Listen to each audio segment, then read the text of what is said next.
Gikan dinhi sa Tehero, mga higala, moadto ta karon sa Karkar. Kining simbahan sa Karkar atong bisitahan tungod kay nalikop kini og mga nagkalain-laing mga tombstones ug markers nga nindot kaayo tan-awon. Tagsa-tagsaon nato kini karon ug ato kining hubaron sa Binisaya.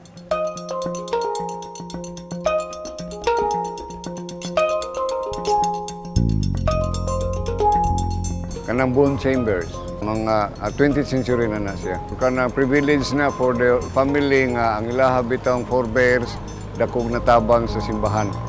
Every pillar na siya ay bone chamber facing the people, kasagaran. Doon na sa side, nasa floors.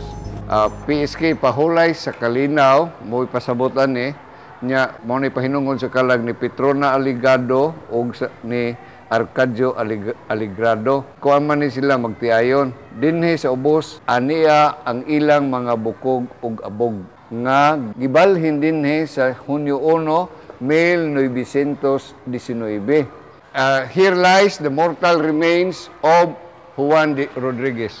Namatay sa Manila sa 24 sa Marso 1915. Sa edad nga 42 anyos. Nagbangutan nga mga kasing-kasing ni sa iyang inahan o iyang mga igsuon.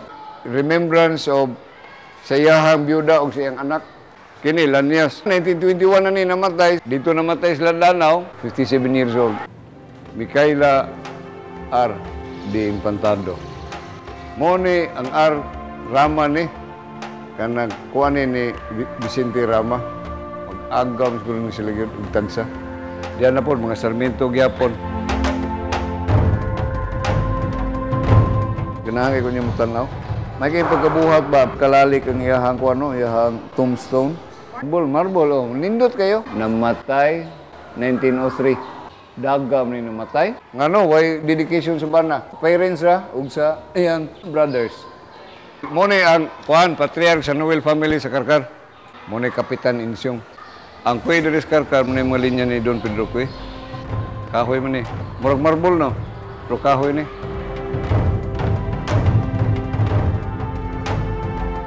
Ang prominente kaya kanang Roman Sarmiento o Ana Canarias.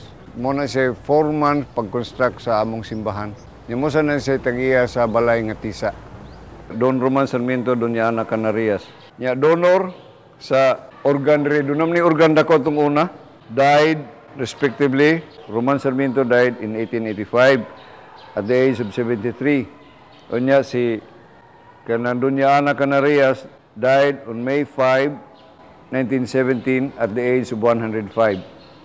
Aligri kayo ako yung hinumduman ang iyang dedication ba? Kanang with feelings kayo. Kikay ang kinabuhi alang kanako ug sa imong mga anak. Mapait, sukad sa paghimulag mo kanamo.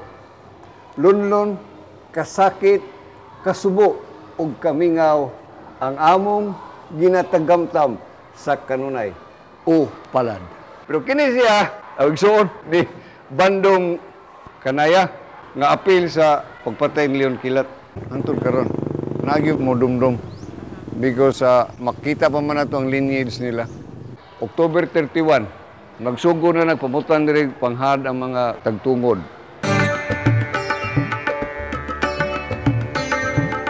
Gikan sa Karkar, mga kaigsuunan, mudalikyat ta karon sa minteryo sa Sibunga. Kita na daplin sa daan. Tanawa ang iyang entrance arch. Binuhat sa Manunggol. Spanish period kini. Pagsud nato makita dayon ang usa ka dako kay akasya. Ug sa ilawom ni ini usa ka dome nga kapilya mortuaryo. Dili kini buhat sa simento, wala kini kabilya, kundi mga coral stone blocks, mga tabliya or mga manunggol nga giputol, gisumpay-sumpay o gitabunan siya og lime mortar. Unya nindot sa tapad niini gaalirong mga uswaris, mga kahon-kahon nga gipamutangag mga bukog.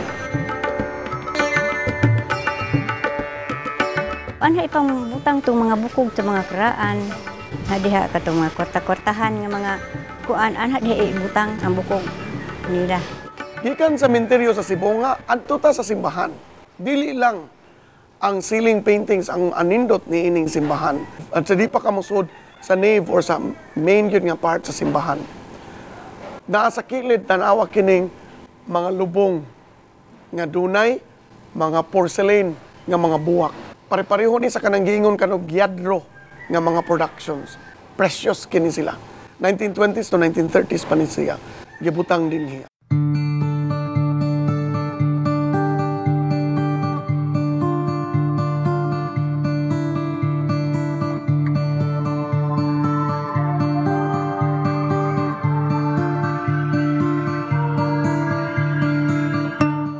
Human sa Sibonga mga higala adto ta sa Argao, makita ang Puerta Marina, the gate to the sea. Apan tapad ni ana, makita ang Kapilya Mortuario. Doon na pa'y nabilin nga color nga anyel, no? Color of innocence. Unique kini nga Kapilya Mortuario, grabe og mga carvings.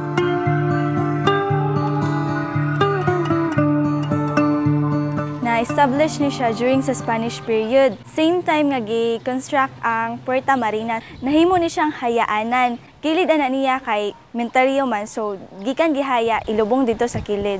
Makita na to sa facade niya sa carvings kay na si Saint Michael. Gunit siya og baby. Ubos ana kay makakita tag skull. Then ubos sa skull kay makakita ta og globe.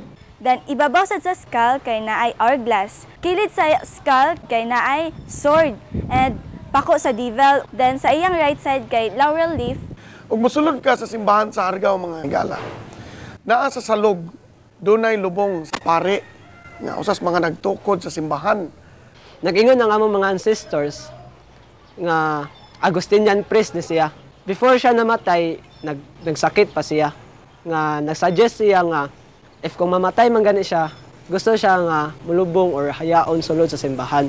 Sa pipila lamang katuig, usa sa mga pare dinhi sa Argao, giguba niya ang entrance gate. Greek columns ni siya. Niya pa'y mga nabilin diri sa kilid-kilid. Apan, sa sulod sa Argao, makita pa ang mortuaryo nga na-preserve sa diri sa sementeryo. Tabunan kini gamay og mga tent, pero klaro gihapon kaayo ang iyang pagka-katsila nga structure.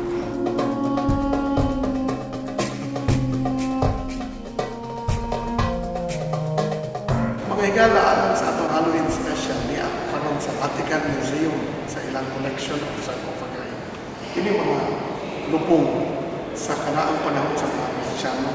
They're made of marble and carved.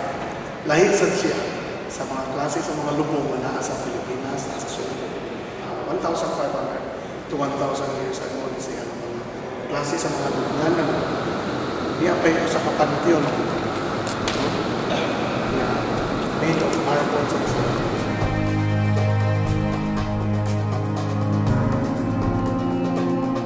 Mubalik ang kabilin, humaniining mga hamubong pahinumdum.